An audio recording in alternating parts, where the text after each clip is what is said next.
Good evening, esteemed judges, fellow authors, and beloved readers across the world.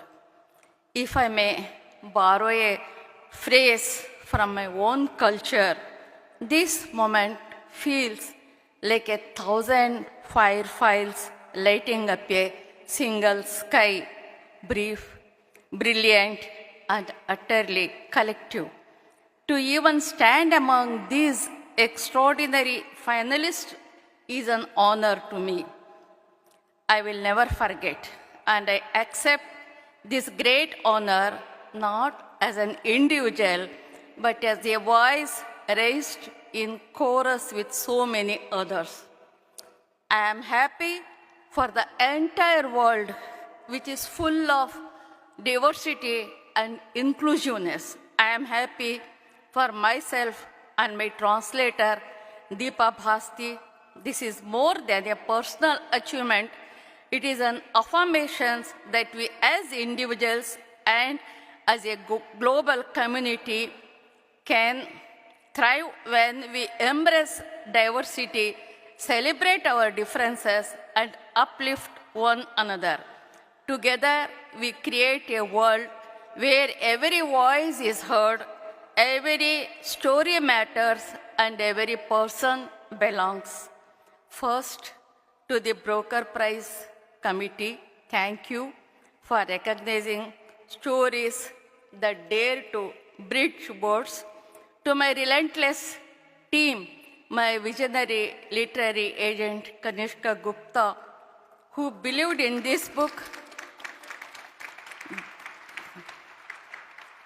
before it had a heartbeat, my translator Deepa Bhasti, who turned my words into bridges, and my publishers, especially Penguin Random House and to other stories, Tara and Stefan, as sailing across languages and borders. This is your victory too, and my family, friends, and readers, you are the soil where my stories grow. This book is my love letter to the idea that no story is local, that a tale born under a banyan tree in my village can cast shadows as far as this stage tonight. To every reader who journeyed with me, you have made my Kannada language a shared home. It is a language that sings of resilience and nuance. To write in Kannada is to inherit a legacy of cosmic wonder and earthly wisdom. This book was born from the belief that no story is ever small, that in the tapestry of human experience, every thread holds the weight of the whole. In a world that often tries to divide us, literature remains one of the lost sacred spaces where we can live inside each other's minds, if only for a few pages. To every reader who trusted me with their time, thank you for letting my words wander into your heart. Tonight is not an end point, it is a torch passed. May it light the way for more stories from unheard corners, more translations that defy borders, and more voices that remind us the universe fits inside every eye. Thank you from the depths of my soul. Thank you.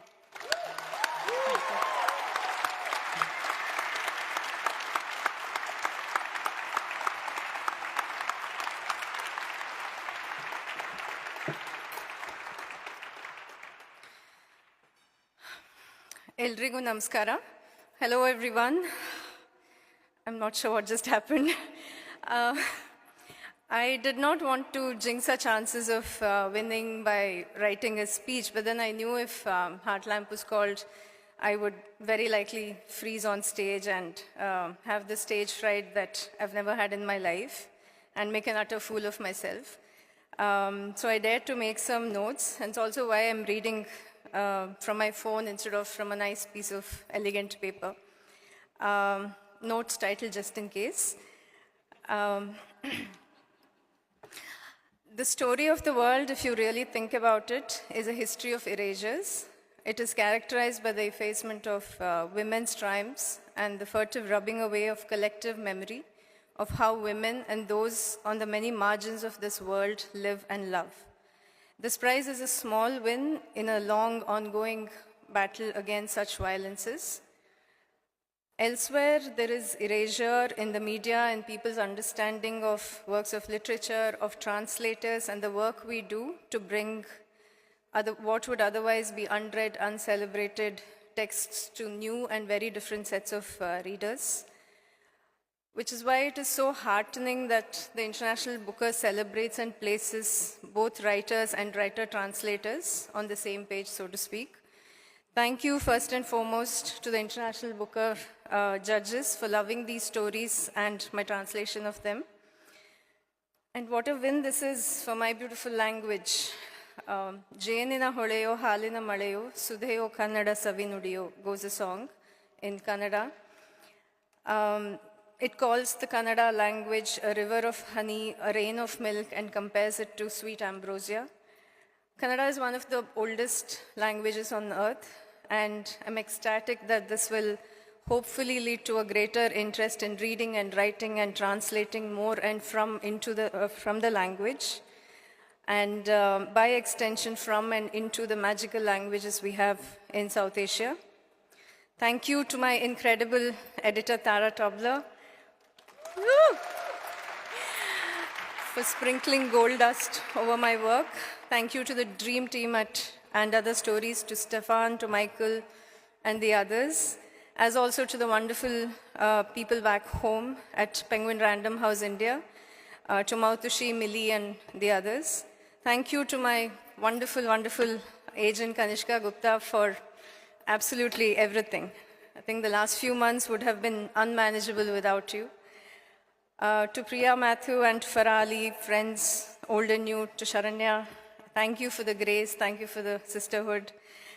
Thank you to my parents, Sudha and Prakash, who don't always understand what I do and or why I do what I do, but they cheer me on nonetheless. And most importantly, my husband Nan, the greatest love of my life. I miss you. I so wish he was here tonight. Thank you so much. I don't know what I would have done without you. Thank you, everyone.